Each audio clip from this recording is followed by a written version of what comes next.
ಭೂತೇಂದ್ರಿಯ ಮನೋಲಿಂಗಾನ್ ದೇಹಾನ್ ಉಚ್ಚಾವಚಾನ್ ವಿಭು ಭಜತಿ ಉತ್ಸೃಜತಿ ಶನ್ಯಃ ತಚ್ಚಾಪಿ ಸ್ವೇನ ತೇಜಸ.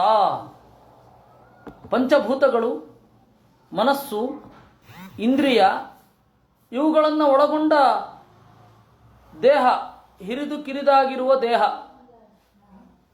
ಅದನ್ನು ಅನ್ಯ ಈ ಎಲ್ಲರಿಗಿಂತ ಭಿನ್ನನಾದ ಅಭಿಮಾನಿ ದೇವತೆಗಳಿಗಿಂತ ಈ ಎಲ್ಲರಿಗಿಂತ ಭಿನ್ನನಾದ ದೇವರು ಭಜತಿ ಹೊಂದುತ್ತಾನೆ, ಉತ್ಸೃಜತಿ ಅದನ್ನು ಬಿಡ್ತಾನೆ, ತಚ್ಚಾಪಿ ಸ್ವೇನ ತೇಜಸ ಅವನ ಶಕ್ತಿಯಿಂದ.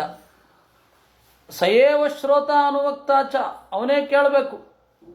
ಖುರಾನಿನ ಒಂದು ಮಾತನ್ನು ಹೇಳ್ತಾ ಇದ್ದೆ, ಅವರದನ್ನು ಯುಕ್ತಿ ಅಂತ ಪರಿಗಣಿಸಿದ್ದಾರೋ ಇಲ್ಲೋ ಗೊತ್ತಿಲ್ಲ, ಆದರೆ ಅದು ಮೂಲದಲ್ಲಿದೆಯೋ ಇಲ್ಲೋ ಗೊತ್ತಿಲ್ಲ, ನಮ್ಗೆ ಅರಬ್ ಬರಲ್ವಲ್ಲ. ನಾನು ಓದಿದ್ದು ಇಂಗ್ಲೀಷಿನ ಅನುವಾದದಲ್ಲಿ. ಅದರಲ್ಲಿ ಹೀಗೊಂದಿದೆ, ಜಗತ್ತಿನಲ್ಲಿ ಒಂದು ಶಬ್ದ ಅಂತ ಹೇಳಿದ್ರೆ ಅದನ್ನು ಕೇಳುವ ಕಿವಿ ಒಂದು ಇರಲೇಬೇಕು. ನಿರ್ಜನವಾದ ಅರಣ್ಯದಲ್ಲಿ ಒಂದು ಮರ ಬೀಳತ್ತೆ ಅಂದರೆ ಅದನ್ನು ಕೇಳುವ ಕಿವಿ ಇರಲೇಬೇಕಲ್ವಾ? ಅದು ಯಾವುದು? ಅದು ದೇವರದ್ದೇ ಆಗಿರುತ್ತೆ ಅಂತ. ನೋಡಿ, ಇಲ್ಲಿ ಹೇಳೋದು ಸಯೇವ ಶ್ರೋತ ಅನುವಕ್ತಾಚ, ಎಲ್ಲವನ್ನೂ ಕೇಳುವವನು ಅವನೊಬ್ಬನೇ, ಅವನೇ ಎಲ್ಲಕ್ಕೂ ಉತ್ತರಿಸಬೇಕು. ಆದರೆ ನಮಗೆ ಈ ಒಂದರ ಶವದ ಮುಂದೆ ನಿಂತಾಗ ನಾವು ಅವನನ್ನು ಹೇಳು ಅಂತ ಇರ್ತೇವೆ ವಿನಃ ದೇವರು ಮಾತನಾಡಲಿ ನಮಗೆ ಅಪೇಕ್ಷೆ ಇರಲ್ಲ. ಅವನೇ ಯಾಕೆ ಮಾತನಾಡಬೇಕು? ಅದರಿಂದಾಗಿ ನಾಣ್ಯ ಅತಃ ಅಸ್ತಿ ದ್ರಷ್ಟ, ಪೂರ್ತಿಯಾಗಿ ತಿಳುವಳಿಕೆ ಇರುವವ ಅವನೊಬ್ಬನೇ. ನಾಣ್ಯೋತೋಸ್ತಿ ಶ್ರೋತ, ಪೂರ್ತಿಯಾಗಿ ಕೇಳುವವ ಅವನೊಬ್ಬನೇ. ಸಯೋತೋ ಶ್ರುತಃ, ಅತಃ ಅನ್ನೋದಕ್ಕೆ ತ್ರಿವಿಕ್ರಮ ಪಂಡಿತರು ಅತ ವ್ಯಾಪ್ತೌ ಅಂತನ್ನುವ ಧಾತುವನ್ನು ಇಟ್ಟುಕೊಂಡು ಅತಃ ಅಂತಂದರೆ ಸರ್ವತ್ರ ವ್ಯಾಪ್ತ ಅಂತ ಅರ್ಥ ಮಾಡಿದ್ದಾರೆ. ಪ್ರಾಣೋಪಿ ಸ್ವತೋ ನಶ್ರೋತ ಕಿಮು ಜೀವ, ಮುಖ್ಯ ಪ್ರಾಣನೂ ಕೂಡ ಜಗದ ಕಜ್ಜವನ್ನು ನಡೆಸುವವ, ಜಗದ ಕಾರ್ಯಭಾರವನ್ನು ನಡೆಸುವ ಮುಖ್ಯ ಪ್ರಾಣನೂ ಕೂಡ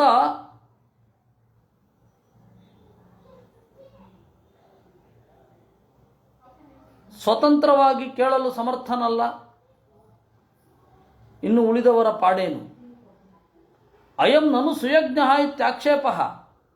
ಏನಪ್ಪ ಇವನು ಸುಯಜ್ಞ ಅಲ್ವೋ ಅಂದ ಆಕ್ಷೇಪ, ಪ್ರಶ್ನೆ. ಸುಯಜ್ಞ ಅಲ್ವೇ ಅಲ್ಲ, ಇದು ಬರೇ ದೇಹ ಅಂತ ಉತ್ತರ.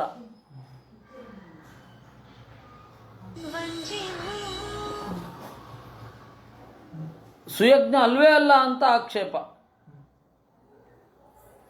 ಎಷ್ಟ ಸುಯಜ್ಞ ಸೋಪಿ ಸ್ವತಃ ಶ್ರೋತುಂ ವಕ್ತುಂ ಚ ನ ಶಕ್ತಃ.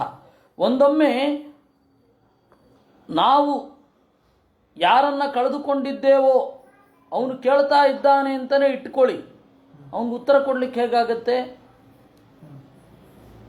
ಅತಸ್ತಸ್ಯ ಅನುಶೋಕೇನ ಕಿಂ ಇತ್ಯರ್ಥ. ಅದರಿಂದ ಅಲ್ಲಿಯ ತನಕ ಏನು ಪ್ರಯೋಜನ ಇಲ್ಲ. ಅನ್ಯೋ ಜೀವ ಅಚಿತೋ ದೇಹಾತ್ ತದ್ವಶೋ ದೇಹ ಉಚ್ಯತೆ. ಜೀವ ಈ ಜಡಕ್ಕಿಂತ ಭಿನ್ನ. ಈ ಜಡಭಿನ್ನನಾದ ಜೀವನ ಕೈಯಲ್ಲಿ ಜಡದ ನಿಯಂತ್ರಣ ಇದೆ. ಪಶ್ಯಾಮೀತ್ಯಭಿಮಾನೋಸ್ಯ ಚಕ್ಷುರಾದ್ಯಭಿಮಾನವಾನ್. ನೋಡ್ತೇನೆ ಅಂತ ಹೇಳಿ ಅನುಭವ ಏನೋ ಸರಿ, ಆದರೆ ನಾನು ಸ್ವತಂತ್ರನಾಗಿ ನೋಡ್ತಾ ಇದ್ದೇನೆ ಎನ್ನುವ ಅಭಿಮಾನ ತಪ್ಪು. ನತದ್ವಶಾಶ್ಚಕ್ಷುರಾದ್ಯಾನ್ ಅದೃಷ್ಟ್ಯಾದೌ ಸ ಈಶ್ವರ. ಅವನು ಕಣ್ಣಿನ ಮೇಲೆ ಪ್ರಭುತ್ವ ಇಲ್ಲ ಅವನಿಗೆ. ಅದರಿಂದಾಗಿ ತನ್ನ ಕಣ್ಣನ್ನು ಜಗತ್ತಿನ ಯಾವುದ್ಯಾವುದೋ ಮೂಲೆಯಲ್ಲಿರುವ ಸಂಗತಿಯನ್ನು ನೋಡಲಿಕ್ಕೆ ಬಳಸ್ಲಿಕ್ಕೆ ಬರಲ್ಲ ಅವನಿಗೆ. ಆಗತ್ತಾ? ನಾನು ಇಷ್ಟನ್ನು ಮಾತ್ರ ನೋಡೋದು. ನತದ್ವಶಾಶ್ಚಕ್ಷುರಾದ್ಯಾನ್ ಅದೃಷ್ಟ್ಯಾದೌ ಸ ಈಶ್ವರ. ದೃಷ್ಟ್ಯಾದವನ ನೋಡುವುದಕ್ಕೆ ಅವನಿಗೆ ಸಾಮರ್ಥ್ಯ ಇಲ್ಲ. ಅವನು ಅಂದುಕೊಂಡದ್ದನ್ನು ನೋಡಲಿಕ್ಕಾಗಲ್ಲ. ಚಕ್ಷುರಾದ್ಯ ಮನೋಜೀವ ದೃಷ್ಟ್ಯಾದಿಶ್ಚಾಪಿ ಯದ್ವಶೆ ಸಪ್ರಾಣ ಇತಿ ವಿಜ್ಞೇಯೋ ಜ್ಞಾತಾ ಮಂತಾಜ ಸಪ್ರಭು. ಚಕ್ಷುರಾದಿ ಇಂದ್ರಿಯಗಳೆಲ್ಲ ಯಾರ ವಶದಲ್ಲಿದೆಯೋ, ಜೀವ ಯಾರ ವಶದಲ್ಲಿದ್ದಾನೋ ಅವನು ಮುಖ್ಯ ಪ್ರಾಣ. ಅವನೂ ಕೂಡ ತಸ್ಯಾಪಿ ಜ್ಞಾತೃ ಮಂತೃತ್ವ ನ ಸ್ವತಃ ಶಕ್ಯತೆ ಕ್ವಚಿತ್. ಸ್ವತಂತ್ರನಾಗಿ ನೋಡಲಿಕ್ಕೆ ಅವನಿಗೂ ಆಗಲ್ಲ. ಅದರಿಂದಾಗಿ ಯತಃ ಯಸ್ತಸ್ಯ ಜ್ಞಾತೃ ಮಂತೃತ್ವ ದಾತಾ ಸ ಭಗವಾನ್ ಹರಿಃ ಸ್ವತೋ ಜ್ಞಾತಾ ಚ ಮಂತಾ ಚ ದ್ರಷ್ಟಾ ಶ್ರೋತಾ ಚ ಕೇಶವಃ. ತಾನೇ ಸ್ವತಂತ್ರವಾಗಿ ತಿಳಿಯುವವ, ಮನನ ಮಾಡುವವ, ಕಾಣುವವ, ಕೇಳುವವ ಅವನೊಬ್ಬನೇ. ಜ್ಞಾತ್ಯಾದಿದೋ ನ ತಸ್ಯಾನ್ಯಃ ಸರ್ವಸ್ಯ ಜ್ಞಾತಿದೋ ಹರಿಃ. ಅವನಿಗೆ ಯಾರೂ ಕೂಡ ಜ್ಞಾನ ಮೊದಲಾದವುಗಳನ್ನು ಕೊಡುವುದಿಲ್ಲ. ದೇವರು ಎಲ್ಲರಿಗೂ ಜ್ಞಾನವನ್ನು ಕೊಡುತ್ತಾನೆ. ಸದೇಹಾನ್ ಭಜತೆ ವಿಷ್ಣು ಸ್ವೇಚ್ಛೆಯೈವ ಉತ್ಸೃಜತ್ಯಪಿ. ಪ್ರತಿಯೊಬ್ಬರೂ ಹುಟ್ಟುವಾಗಲೂ ಕೂಡ ಆ ಮಗುವಿನ ನಿಯಾಮಕನಾಗಿ ದೇವರು ಆ ದೇಹದ ಒಳಗಡೆ ಬರ್ತಾನೆ. ಯಾವಾಗ ಅವನಿಗೆ ಅನ್ನಿಸುತ್ತೆ ಜೀವನನ್ನು ಈ ದೇಹದಿಂದ ಕರ್ಕೊಂಡು ಹೋಗಬೇಕು ಅಂತ, ನಿಶ್ಶಬ್ದವಾಗಿ ಕರ್ಕೊಂಡು ಹೊರಟೋಗ್ತಾನೆ. ಹೀಗಾಗಿ ದೇಹವನ್ನು ಹೊಂದಿಸುವುದು ದೇವರು, ದೇವರನ್ನು ಬಿಡಿಸುವುದೂ ದೇವರು. ಅದನ್ನು ಏನು ಹೇಳಿದ್ರು? ಭಜತಿ ಉತ್ಸೃಜತ್ಯಪಿ ಎಂದರು. ಭಜತಿ ಉತ್ಸೃಜತಿ. ದೇಹವನ್ನು ಹೊಂದುತ್ತಾನೆ ಅಂದರೆ ಹೊಂದಿಸುತ್ತಾನೆ ಅಂತ, ದೇಹವನ್ನು ಬಿಡ್ತಾನೆ ಅಂದರೆ ಬಿಡಿಸುತ್ತಾನೆ ಅಂತ ಅರ್ಥ. ಯಾವದ್ದೇಹ ಸ್ಥಿತೋ ವಿಷ್ಣು ತಾವಜ್ಜೀವೋ ವಿಪರ್ಯಯ. ಎಲ್ಲಿ ತನಕ ದೇವರು ದೇಹದ ಒಳಗಡೆ ಇರ್ತಾನೆ ಅಲ್ಲಿ ತನಕ ಜೀವ ಇರ್ತಾನೆ. ಯಾವಾಗ ದೇವರು ಹೊರಡಬೇಕು ಅಂತ ತೀರ್ಮಾನ ಮಾಡ್ತಾನೆ ಅಲ್ಲಿ ಜೀವ ಇರಲಿಕ್ಕಾಗೋಲ್ಲ. ತಸ್ಮಾತ್ ಕ್ಲೇಶ ತಾವತ್ ಕ್ಲೇಶಾದಯಶ್ಚಾಸ್ಯ ವೃಥಾಚ ಇಂದ್ರಿಯ ವೃತ್ತಯ. ಅಲ್ಲಿಯ ತನಕ ಜೀವನಿಗೆ ಕ್ಲೇಶ ತಪ್ಪಿದ್ದಲ್ಲ. ಆದ್ದರಿಂದ ಯಾವಲ್ಲಿಂಗಾನ್ವಿತೋ ಹ್ಯಾತ್ಮ ತಾವತ್ ಕರ್ಮ ನಿಬಂಧನ. ಎಲ್ಲಿಯ ತನಕ ಲಿಂಗ ಶರೀರ ಅಥವಾ ಲಿಂಗ ಅಂತ ಹೇಳಿದ್ರೆ ದೇವರ ಸಂಕಲ್ಪ, ಇಲ್ಲಿಯ ತನಕ ಇವನು ಇರಬೇಕು ಅಂತನ್ನುವ ಸಂಕಲ್ಪ ಇರುತ್ತೋ ಅಲ್ಲಿಯ ತನಕ ಕರ್ಮ ನಿಬಂಧನವಾದ ದೇಹ ಇರುತ್ತೆ. ತಥೋ ವಿಪರ್ಯಯ ಕ್ಲೇಶ. ಆಮೇಲೆ ಇದಿರೋಲ್ಲ, ಮಾಯಾಯೋಗ ಅನುವರ್ತತೆ. ಈ ದೇಹವನ್ನು ಬಿಟ್ಟರೂ ಕೂಡ ದೇವರ ಕಂಟ್ರೋಲ್ ಏನಿದೆ ಅದು ಅನುವೃತ್ತಿ ಆಗತ್ತೆ ವಿನಃ ಇಲ್ಲವಾಗುವುದಿಲ್ಲ. ಈ ಸಾವಿನ ಬಗ್ಗೆ ಎಲ್ಲ ಧರ್ಮಗ್ರಂಥಗಳು ಹೇಳ್ತವೆ. ಈ ಎರಡು ರಿಲಿಜನ್ಗಳನ್ನ ಬಿಟ್ಬಿಡಿ, ಅವು ತೀರಾ ಥಿನ್, ಬಹಳ ತೆಳು. ಇನ್ನು ಬೇರೆ ಧರ್ಮಗಳಲ್ಲೆಲ್ಲ ಇವಾಗ ಟಿಬೇಟನ್ನರದ್ದು ಬುಕ್ ಆಫ್ ಡೆಡ್ ಅಂತ ಹೇಳಿ ಇದೆ. ದಟ್ಸ್ ಕಾಲ್ಡ್ ಬುಕ್ ಆಫ್ ಬಾರ್ದೋ ಅಂತ ಅಂತಾರೆ. ಬಾರ್ದೋ ಅಥವಾ ಬಾರ್ಡೋ. ಜಪಾನಿಗಳು ಕೂಡ ಅದನ್ನು ಫಾಲೋ ಮಾಡ್ತಾರೆ, ಶಿಂಟೋ ಅನುಯಾಯಿಗಳು. ಅವರೆಲ್ಲರೂ ಕೂಡ ದೊಡ್ಡ ಸಂದೇಹ ಅವ್ರಿಗೆ. ಜೀವ ದೇಹ ಬಿಟ್ಟು ಹೋದ ಮೇಲೆ ನಾವು ಏನೋ ಚಿಂತನೆ ಮಾಡ್ತೇವಲ್ಲ, ಆ ಪರತತ್ವದ ನಿಯಂತ್ರಣದಲ್ಲಿ ಇರತ್ತೇ ಇರಲ್ವೇ, ಆ ಗೊಂದಲದಲ್ಲೇ ಎಂಡಾಗತ್ತೆ. ನಮ್ಮಲ್ಲಿ ಅತ್ಯಂತ ಸ್ಪಷ್ಟ. ಹೀಗಾಗಿ ದೇವರು ದೇಹದೊಳಗಡೆ ಇದ್ದಾಗ ಮುಖ್ಯ ಪ್ರಾಣಾದಿಗಳು ಇರ್ತಾರೆ. ಮುಖ್ಯ ಪ್ರಾಣಾದಿಗಳು ಜೀವನ ಜೊತೆಗಿದ್ದಾಗ ಈ ದೇಹದ ಒಳಗಡೆ ಇವನು ಬದುಕ್ತಾನೆ. ಆಮೇಲೆ ಇದನ್ನು ಬಿಟ್ಕೊಂಡು ಹೋಗ್ತಾ ಇರ್ತಾನೆ. ಎಷ್ಟ ಸುಯಜ್ಞ ಮಾಯಾಯೋಗ ಅನುವರ್ತತೆ. ಸತ್ತ ಮೇಲೆ ಈ ದೇಹವನ್ನು ಬಿಟ್ಟ ಮೇಲೆ ಈ ದೇಹದ ಜೊತೆಗೆ ದೇವರ ಬಂಧನ ಏನಿತ್ತು ಅದು ಇಲ್ಲ ಅಂತಿಲ್ಲ. ದೇವರ ಜೊತೆಗಿನ ಅನುಬಂಧ ಇದ್ದೇ ಇರುತ್ತೆ. ಮಾಯಾಯೋಗ ಅನುವರ್ತತೆ. ವಿತತಾಭಿನಿವೋಷೋಯಂ ಯದ್ಗುಣೇಶ್ವರ್ಥ ದೃಗ್ವಚಃ ಯಥಾ ಮನೋರಥ ಸ್ವಪ್ನ ಸರ್ವಮೈಂದ್ರಿಯಕಂ ವೃಷ. ಈ ದೇಹ ನಾನದು, ನನ್ನದು, ಈ ಸಂಪತ್ತು ನನ್ನದು ಅಂತನ್ನೋದು ವಿತತಾಭಿನಿವೇಶ. ಆಗ್ರಹ ಇರಬಾರದು. ಈ ಸಂಪತ್ತು ನನ್ನದೇ ಅಂತನ್ನೋ ಆಗ್ರಹ ಇದೇ ಅನುಭವಿಸ್ತಾ ಇದ್ದೇವೆ ಅಷ್ಟೆ. ವಿತತಾಭಿನಿವೇಶ ಅಂತಾರೆ. ಯದ್ ಗುಣೇಶು ಅರ್ಥದೃಗ್ವಚಃ, ಈ ಇಂದ್ರಿಯಗಳಲ್ಲಿ ಪ್ರಯೋಜನ ಇದೆ, ಈ ಇಂದ್ರಿಯಗಳಲ್ಲಿ ಸುಖ ನೆಲೆಗೊಂಡಿದೆ ಅಂದ ಮಾತ್ರಕ್ಕೆ ಈ ಇಂದ್ರಿಯಗಳೆಲ್ಲವೂ ನನ್ನದೇ ಅಂತ ಭ್ರಮಿಸಬಾರದು. ಆದ್ದರಿಂದ ಅದಕ್ಕೆ ಉದಾಹರಣೆ ಮನೋರಥ ಮತ್ತು ಸ್ವಪ್ನ. ಅವೆರಡೂ ನಮ್ಮ ವಚದಲ್ಲಿ ಇಲ್ಲ. ಸರ್ವಂ ಐಂದ್ರಿಯಕಂ ವೃಷ, ಈ ಎಲ್ಲ ಇಂದ್ರಿಯ ಗೋಚರ ಆಗುವ ವಸ್ತುಗಳು ನಮ್ಮದಲ್ಲ. ಈ ಭಾವನೆ ಇರಬೇಕು. ಹೀಗೆ ನಿರ್ಲಿಪ್ತನಾಗಿ ಬಾಳಬೇಕು ಜೀವನದಲ್ಲಿ. ಅದಕ್ಕೆ ಗೃಹೇಪಿ ಅತಿಥಿವದ್ವಸೇ ತಂದರು ಹಿರಿಯರು. ಮನೆಯಲ್ಲಿಯೂ ಕೂಡ ಅತಿಥಿಯಂತೆ ಇರಬೇಕು. ಅತಿಥಿಯಂತೆ ಇರಬೇಕು ಅಂತ ಹೇಳಿದ್ರೆ ನಿನ್ನ ಕರ್ತವ್ಯವನ್ನು ಮಾಡಬೇಕು. ಒಂದು ಬೇರೆ ಮನೆಗೆ ಹೋದಾಗ ಅತಿಥಿಗೆ ಕರ್ತವ್ಯ ಇರಲ್ಲ, ಕರ್ತವ್ಯ ಮಾಡಬೇಕು. ಅತಿಥಿ ಯಾವ ರೀತಿ ನಿರ್ಲಿಪ್ತನಾಗಿ ಒಂದು ಮನೆಯಲ್ಲಿ ಇರ್ತಾನೋ ಹಾಗೆ ಈ ದೇಹದಲ್ಲಿ ನಾವಿರಬೇಕು ಅಂತ. ಇದನ್ನು ಕೇಳಿದ್ರಷ್ಟೇ, ಆದರೆ ಅದರ ಸ್ಪಿರಿಟ್ ಮನಸ್ಸಿನಲ್ಲಿ ಇರಬೇಕು. ಇದನ್ನು ಕೇಳಿದ್ರೆ ನಾಳೆ ಹೆಣ್ಮಕ್ಳೆಲ್ಲ ಸ್ಟ್ರೈಕ್ ಮಾಡಿದ್ರೆ ಕಷ್ಟ. ಏನೇನೋ ಹೇಳ್ತಾರೆ ಇವರು, ಗಂಡು ಮಕ್ಕಳನ್ನೆಲ್ಲ ಬೇಜವಾಬ್ದಾರಿ ಪುರುಷರನ್ನಾಗಿ ಮಾಡ್ತಾರೆ ಅಂತ. ಅದರ ಅಭಿಪ್ರಾಯ ಹಾಗಲ್ಲ. ಕರ್ತವ್ಯವನ್ನು ಮಾಡಬೇಕು. ಕರ್ತವ್ಯವನ್ನು ಮಾಡಿ ಅತಿಥಿಗಳಾಗಿ ಇರಬೇಕು. ಅಂದರೆ ಹೇಗೆ, ಇದು ನನ್ನದೇ, ಇದನ್ನು ಬಿಟ್ಟು ಹೋಗೋದೇ ಇಲ್ಲ ಇತ್ಯಾದಿ ಇತ್ಯಾದಿಯಾಗಿ ಆಗ್ರಹ ಇರಬಾರದು ಅಂತ ಅರ್ಥ. ಅದರಿಂದ ವಿತತಾಭಿನಿವೇಶೋಯಂ ಸರ್ವಂ ಐಂದ್ರಿಯಕಂ ವೃಷ, ಇಂದ್ರಿಯದಿಂದ ಗೋಚರ ಆಗುವುದು ಯಾವುದೂ ಕೂಡ ನಮ್ಮದಲ್ಲ ಅಂತನ್ನುವಂತಹ ಒಂದು ಮಾತು ಇರಬೇಕು. ಅಂತ ಒಂದು ಮನಸ್ಸಿನ ಒಳಗಡೆ ಅದು ಇರಬೇಕು. ಅದು ಹೊರಗಡೆ ಹೇಳ್ತಾ ತಿರುಗೋದಲ್ಲ, ಒಳಗಡೆ ಇರಬೇಕು. ತದಾ ತದಭಿಮಾನಿ ಚ ಜೀವೋ ಮುಚ್ಚೇತ ಸಂಸೃತೆ ಅತಿಭಿನ್ನ ಸ್ವರೂಪೌತೌ ಜೀವೇಶವು ಏಕದೇಹಗೌ. ಇದು ಗೊತ್ತಾಗಿ ದೇವರನ್ನೇ ನೆನೆಯುವಂತೆ ಮಾಡಬೇಕು ಒಬ್ಬ ಜೀವ. ಆಗ ಅವನು ಮುಕ್ತಿಯನ್ನು ಹೊಂದುತ್ತಾನೆ. ದೇಹಾಭಿಮಾನಿತ್ವೇ ಕೋತ್ರ ನಮಾನಿ ಮಾನದಪ್ಪರಹ. ಆದರೆ ದೇವರಿಗೆ ಈ ದೇಹದ ಅಭಿಮಾನ ಇರಲ್ಲ. ಅದರಿಂದಾಗಿ ಅವನು ಯಾವಾಗ ಬೇಕಾದರೂ ಹೊರಡುತ್ತಾನೆ, ಅವನಿಗೆ ದುಃಖ ಇರಲ್ಲ. ನಮಗೆ ಈ ದುಃಖಾದಿಗಳಿರುತ್ತೆ. ಯಾಕೆಂದ್ರೆ ನಮಗೆ ಅಭಿಮಾನ ಇದೆ. ಇಂದ್ರಿಯಾದ್ಯಭಿಮಾನೇನ ತದ್ವಾನ್ ಜೀವ ಉದೀರ್ಯತೆ ಅತನ್ಮಾನಾದ್ ಹರಿಪ್ರೋಕ್ತ ಸ್ವದೇಹೋ ನಿಂದ್ರಿಯಸ್ತಥ. ದೇವರನ್ನ ಅನಿಂದ್ರಿಯ ಅಂತ ಹೇಳಿ ಅಶರೀರ ಅಂತ ಕರೆಯೋದು ಯಾಕೆ ಅಂತಂದರೆ ಇಲ್ಲಿ ಅಭಿಮಾನ ಇರೋದಿಲ್ಲ ಅಂತ. ಜೀವ ಅನಭಿಮತೆ ದೇಹೇ ನ ವಿಷ್ಣುರ್ಜೀವತಿ ಸ್ಥಿತಃ ಅತಶ್ಚ ಅದೇಹ ಉದ್ದಿಷ್ಟಃ ಪರಮಾತ್ಮ ಸನಾತನಃ ಇತಿ ಪ್ರಕಾಶಿಕಾಯಾಂ.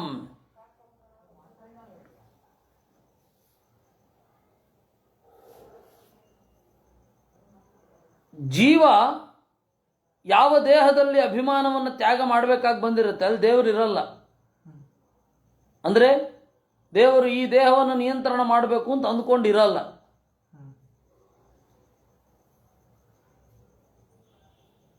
ನಚಾನ್ಯ ಶ್ರೋತು ವಕ್ತುಶ್ಚೇತಿ ಚ ಶಬ್ದ ಭೂತೇಂದ್ರಿಯ ಮನೋರೂಪಾನ್ ಲಿಂಗಂ ಸ್ವರೂಪಮುದ್ದಿಷ್ಟಂ. ಲಿಂಗ ಅಂತಂದರೆ ಸ್ವರೂಪ, ಲಿಂಗ ಅಂದರೆ ಜ್ಞಾಪಕ. ಎರಡರ್ಥ ಇದೆ. ಲಾಜಿಕ್ಕನ್ನು ಲಿಂಗ ಅಂದರು ಆಚಾರ್ಯರು. ಯಾಕೆಂದರೆ ಲೀನಂ ಗಮಯತಿ, ಕಾಣುವ ಪದಾರ್ಥದಿಂದ ಕಾಣದ್ದನ್ನು ಚಿಂತನೆ ಮಾಡೋದೇನಿದೆ ಅದನ್ನು ಲಿಂಗ ಅಂತ. ಈಗ ಹೊಗೆ ಕಾಣ್ತಾ ಇದೆ, ಬೆಂಕಿ ಕಾಣುತ್ತಿಲ್ಲ. ಕಾಣುವ ಬೆಂಕಿಯಿಂದ ಕಾಣುವ ಹೊಗೆಯಿಂದ ಕಾಣದ ಬೆಂಕಿಯನ್ನು ಊಹಿಸೋದು ಲಿಂಗ. ಅದರಿಂದಾಗಿ ಲಿಂಗ ಅಂದರೆ ಸ್ವರೂಪ. ಲಿಂಗವನ್ನು ಬಿಡೋದು ಅಂತಂದರೆ ಜ್ಞಾಪಕವಾದದ್ದನ್ನು ಬಿಡೋದು ಅಂತ. ಜೀವ ಇದ್ದಾನೆ ಅಂತ ಹೇಳಿ ನಮಗೆ ನೆನಪಿಸುವಂಥದ್ದು ದೇಹ. ಆತ್ಮ ಪರಮಾತ್ಮ ಕರ್ಮ ನಿಬಂಧನೋ ಜೀವ ತತಃ ಪರಮಾತ್ಮನೋ ವಿಪರೀತ. ಇನ್ನು ಮೃಷ ಅಂತ ಒಂದು ಬಂತು. ಸರ್ವಂ ಐಂದ್ರಿಯಕಂ ಮೃಷ. ಮೃಷ ಅಂದರೆ ಮಿಥ್ಯಾ ಅಂತಲ್ಲ, ವ್ಯರ್ಥ ಅಂತ ಅರ್ಥ. ಸ್ವಪ್ನ ದೃಷ್ಟಾದಿ ವಿತ್ತಾದಿವತ್ತು. ಇದು ಕನಸಿನಲ್ಲಿ ಹಣವನ್ನು ನೋಡುತ್ತೇವೆ, ಅದು ನಮಗಿರಲ್ಲ. ಹಾಗೆ ಅದು ವ್ಯರ್ಥ ಅಂತ ಅಭಿಪ್ರಾಯ. ಲೇಪಾಭಿಮಾನಿ ಜೀವಸ್ತು ಸ್ವರೂಪಾನುಭವಿ ನಚ ಜೀವನ ಮುಖ್ಯ ಪ್ರಾಬ್ಲಮ್ ಏನು ಅಂತಂದರೆ ಅವನು ತನಗೆ ಲೇಪವಾಗಿರುವ ದೇಹವನ್ನು ತನ್ನದು ಅಂತ ಅಂದುಕೊಳ್ತಾನೆ, ಅದೇ ಸ್ವರೂಪವನ್ನು ಅನುಭವಿಸುವುದಿಲ್ಲ. ಮುಕ್ತೇ ಪ್ರಾಕ್ ತೇನ ಮಾನ್ಯುಕ್ತೋ ನಮಾನಿ ವಿಷ್ಣು ರುಚ್ಯತೆ. ಅದರಿಂದ ಮುಕ್ತಿಗಿಂತ ಮೊದಲು ಎಲ್ಲ ಜೀವರು ಕೂಡ ಮಾನಿಗಳೇ, ಅಭಿಮಾನ ಇರುವವರು. ದೇವರಿಗೆ ಯಾವ ಕಾಲದಲ್ಲಿಯೂ ಕೂಡ ಹೊರಗಡೆಯಿಂದ ಬಂದದ್ದನ್ನು ಒಪ್ಪಿಕೊಳ್ಳುವುದಿಲ್ಲ. ಹೀಗಾಗಿ ಅವನು ನಮಾನಿ, ಅಭಿಮಾನಿ ಅಲ್ವೇ ಅಲ್ಲ. ಸರ್ವಂ ಮಮೇತಿ ಪಶ್ಯನ್ನಪಿ ಅಲೇಪಾಭಿಮತಿರ್ಯತಃ ಸಮ್ಯಕ್ ಸ್ವರೂಪಾನುಭವ ಸ್ವತಂತ್ರತ್ವ ದದೋಷತಃ. ಹಾಗಾದರೆ ದೇವರಿಗೆ ಈ ಪ್ರಪಂಚ ಎಲ್ಲ ನನ್ನದು ಅಂತ ಹೇಳಿ ಅಭಿಮಾನ ಇದೆಯೋ ಇಲ್ವೋ ಅಂತ ಪ್ರಶ್ನೆ ಇದೆ. ಮತ್ತು ಅವನಿಗೆ ಯಾಕೆ ಬಂಧನ ಇಲ್ಲ? ಅಭಿಮಾನ ಅತಿಮಾನ ಅಲ್ಲ, ನಂಬರ್ 1. ನಂಬರ್ 2, ಸ್ವರೂಪಾನುಭವ ಇಲ್ಲದೇ ಇಲ್ಲ. ಈ ದೇಹ, ಈ ಜಗತ್ತು ನನ್ನದು ಅಂತ ಹೇಳಿ ಇದೆ, ಅದು ಸತ್ಯ, ಅದು ಅವನ ವಶದಲ್ಲೇ ಇದೆ. ಇನ್ನು ಸ್ವರೂಪಾನುಭವ ಇಲ್ಲದೇ ಇಲ್ಲ. ಜೀವರಿಗೇನಾಗಿದೆ ಅಂದರೆ ಇದು ನಮ್ಮದಲ್ಲ, ನಮ್ಮದು ಅನ್ನುವ ಅತಿಮಾನ ಇದೆ. ಈ ಜಗತ್ತಿನಲ್ಲಿ ಉಂಟಾದ ಈ ದೇಹ ನನ್ನದಲ್ಲ, ನನ್ನದು ಅಂತನ್ನುವ ಅಭಿಮಾನ ಇದೆ. ಇದಿರುವುದರಿಂದ ಬ್ರಹ್ಮತರ್ಕದಲ್ಲಿ ಈ ರೀತಿಯಾದ ಅರ್ಥ. ಅದರಿಂದ ದೇವರಿಗೆ ಜಗದೀಶತ್ವಾಭಿಮಾನ ಇದ್ದೇ ಇದೆ. ನಾನು ಜಗದೊಡೆಯ. ಆ ಜಗದೊಡೆಯ ಅನ್ನುವ ಭಾವನೆ ದುಃಖವನ್ನು ಉಂಟು ಮಾಡಲ್ಲ, ಯಾಕೆಂದರೆ ಯಥಾರ್ಥವಾದ್ದರಿಂದ. ಅಭಿಮಾನ ಇರೋದು ತಪ್ಪಲ್ಲ, ಅದು ಯಥಾರ್ಥ ಆಗಿದ್ದರೆ ಮಾತ್ರ ತಪ್ಪು. ಇದು ಅವನು ಹೇಳ್ತಾ ಇರೋದು. ಅಥ ನಿತ್ಯಮನಿತ್ಯಂ ವಾ ನೇಹ ಶೋಚಂತಿ ತದ್ವಿದಃ ನಾಣ್ಯಥೇ ಅನಾನ್ಯಥಾ ಶಕ್ಯತೆ ಕರ್ತುಂ ಸ್ವಭಾವ ಶೋಚತಾಮಿತಿ. ನಿತ್ಯ ಆಗಲಿ ಅನಿತ್ಯ ಆಗಲಿ ದೇವರನ್ನು ತಿಳಿದವರು ತಪ್ಪು ಯೋಚನೆ ಮಾಡುವುದಿಲ್ಲ. ನಾಣ್ಯಥಾ ಶಕ್ಯತೆ ಕರ್ತು, ಸ್ವಭಾವ ಅನ್ನೋದು ಬೇರೆ ರೀತಿಯಾಗಿ ಮಾಡಲಿಕ್ಕೆ ಆಗೋದಿಲ್ಲ. ಲುಬ್ಧಕೋ ವಿಪಿನೇ ಕಶ್ಚಿತ್ ಪಕ್ಷಿಣಾಂ ನಿರ್ಮಿತೋಂತಕಃ ವಿತತ್ಯ ಜಾಲಂ ವಿದದೆ ತತ್ರ ತತ್ರ ಪ್ರಲೋಭನಂ. ಬೇಡನೋರ್ವ ಕಾಡಿನಲ್ಲಿ ಬಲೆಯನ್ನು ಹಾಸಿ ಅಲ್ಲಿ ಅಲ್ಲಿ ಹಕ್ಕಿಗಳಿಗೆ ಏನು ಕಂಡ್ರೆ ಆಸೆ ಆಗುತ್ತೋ ಅದನ್ನು ಇಟ್ಟ. ಕುಳಿಂಗ ಮಿಥಿನಂ ತತ್ರ ವಿಚರನ್ ಸಮದೃಶ್ಯತ ತಯೋ ಕುಳಿಂಗೀತಹತ ಲುಬ್ಧಕೇನ ಪ್ರಲೋಭಿತ.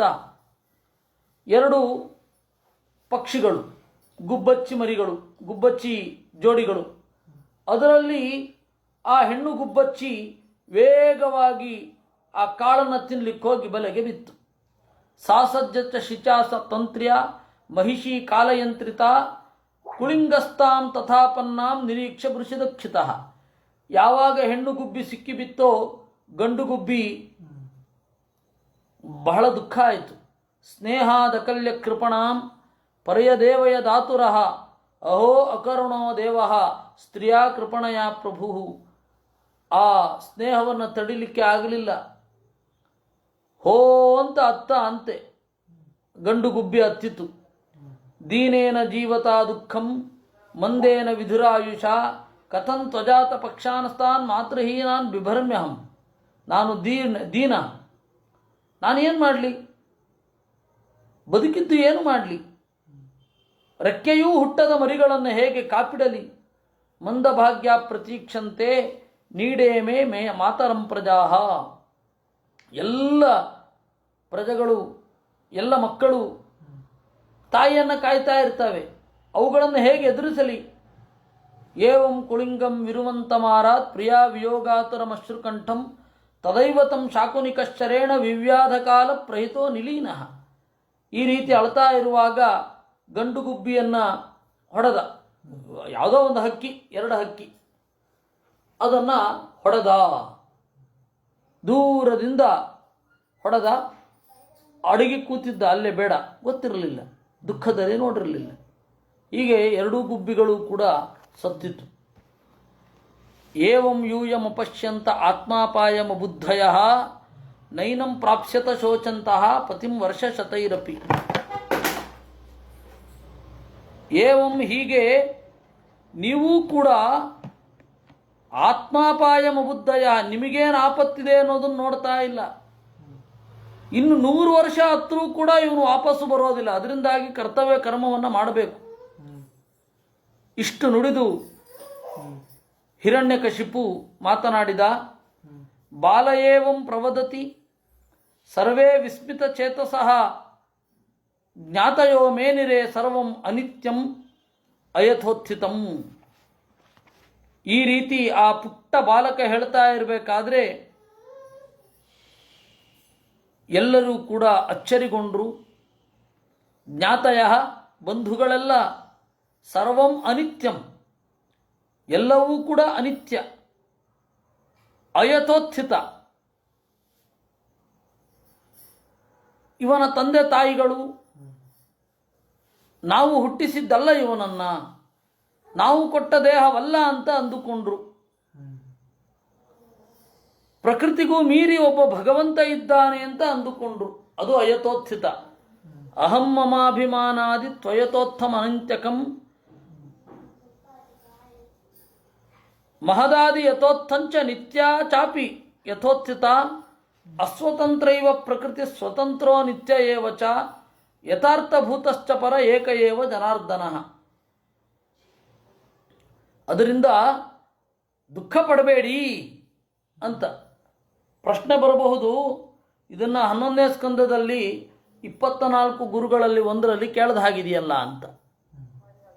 ಹೌದು, ಅಲ್ಲಿ ದುಃಖ ತಡಿಲಾರದೆ ಆ ಹಕ್ಕಿ ಹಾರಿಕೊಂಡದ್ದು ಅಲ್ಲಿ ಹೇಳಿದ್ದು.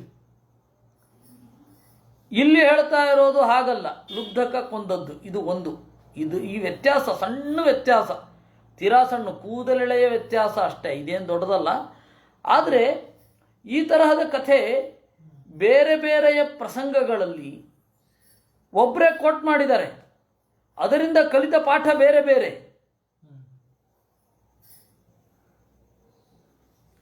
ನೋಡಿ, ಇವರಿಗೆ ದುಃಖ ಆಗಿ ಈ ಕಥೆಯನ್ನು ಕೇಳಿ ನಿರ್ದುಃಖರಾಗಿದ್ದು, ಅವಧೂತನಿಗೆ ದುಃಖ ಆಗುವ ಮೊದಲೇನೆ ಕೇಳಿದ್ದು. ಈ ತರಹ ಕಥೆ ರಿಪಿಟಿಷನ್ ಆಗತ್ತೆ.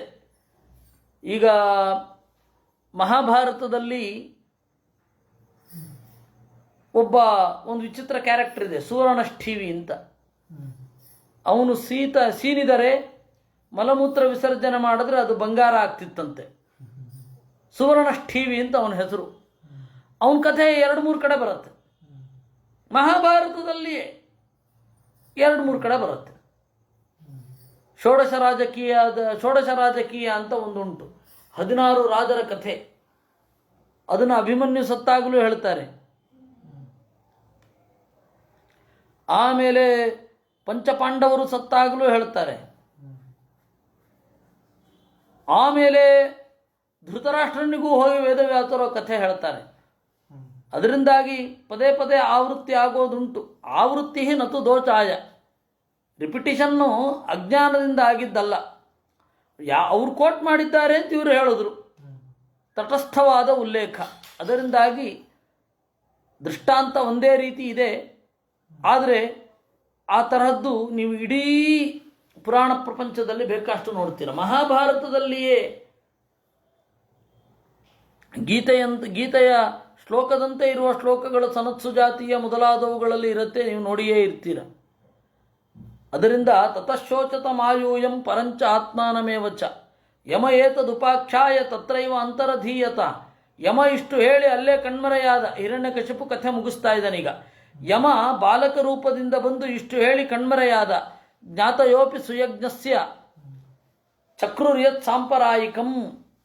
ಅದರಿಂದ ಪ್ರಬುದ್ಧರಾದ ಜ್ಞಾತಿಗಳು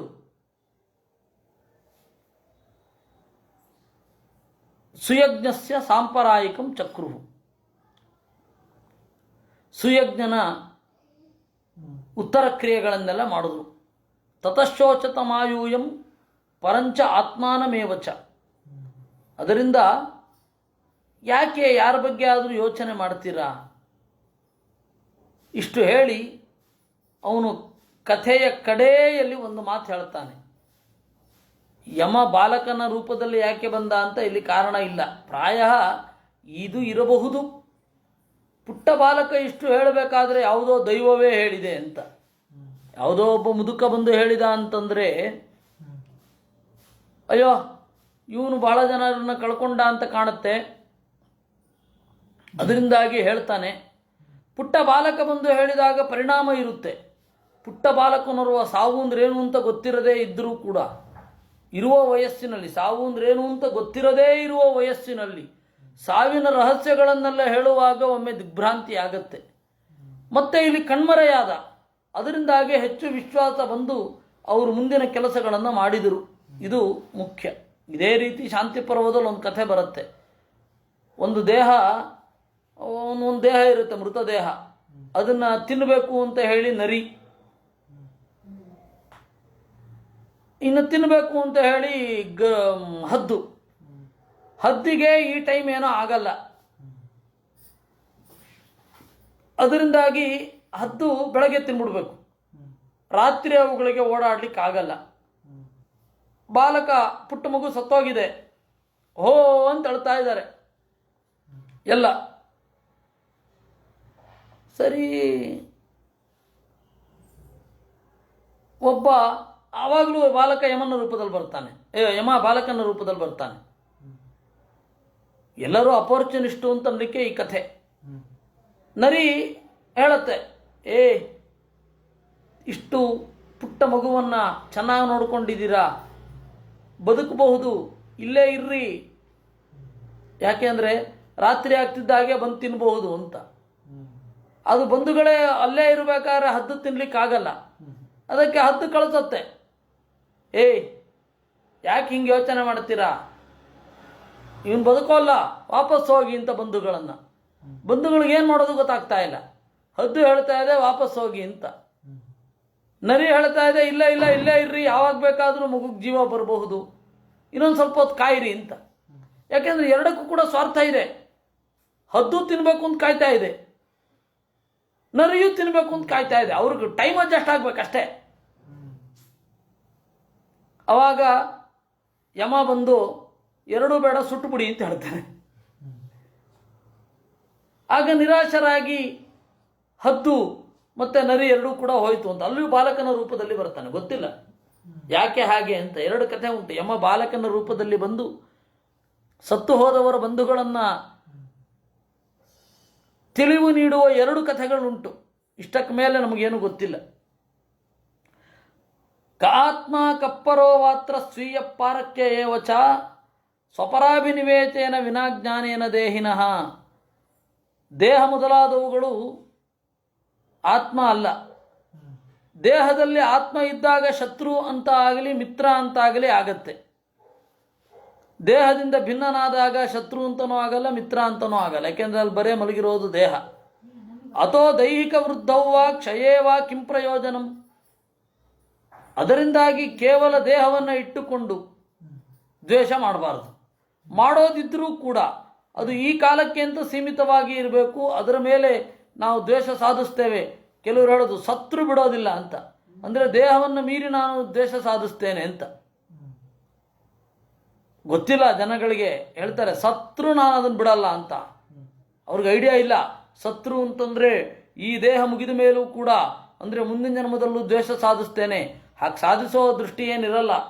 ಆದರೆ ಸರ್ವಥಾ ಅನಿಷ್ಟ ಅನ್ನುವ ರೀತಿಯಲ್ಲಿ ಅವರು ಆ ರೀತಿ ಹೇಳ್ತಾರೆ. ಎಷ್ಟು ದೇಹಗತೋ ಜೀವ ಸಹಿನಾಚಂ ನ ಗಚ್ಚತಿ ಅತಃ ಶತ್ರು ವಿವೃದ್ಧೌ ಚ ಸ್ವನಾಶೇ ಶೋಚನಂ ಕುತಃ. ದೇಹಾದಿ ವ್ಯತಿರಿಕ್ತೋ ವಾ ಜೀವೇಶೌ ಪ್ರವಿಜಾನತಾಂ ಅತ ಆತ್ಮವಿವೃದ್ಧಿಸ್ತು ವಾಸುದೇವೇ ರತಿಸ್ಥಿರ. ಆತ್ಮ ಅಂತೂ ಬೆಳೆಯೋಲ್ವಲ್ಲ, ದೇಹ ಮಾತ್ರ ಬೆಳೆಯೋದು. ಅದರಿಂದಾಗಿ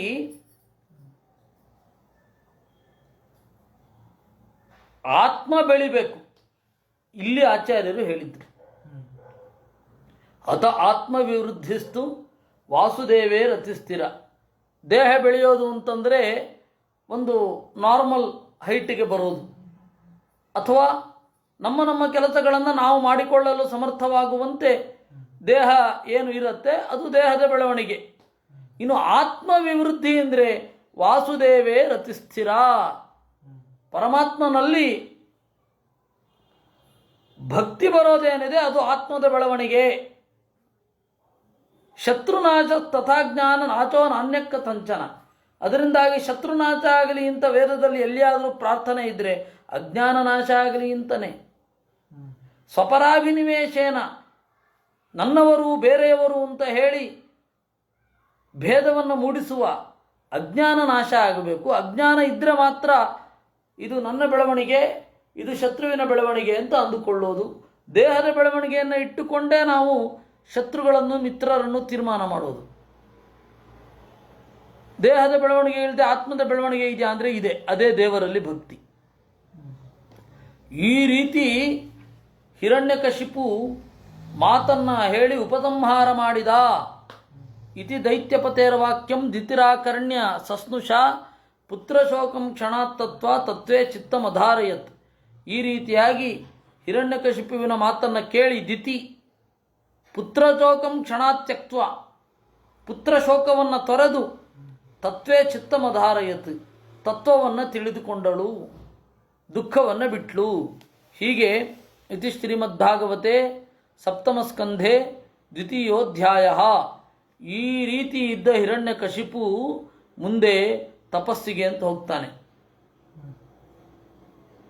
ಆ ತಪಸ್ಸಿಗೆ ಅಂತ ಹೋಗಿ ಅಲ್ಲಿ ವರವನ್ನು ಪಡಿತಾನೆ.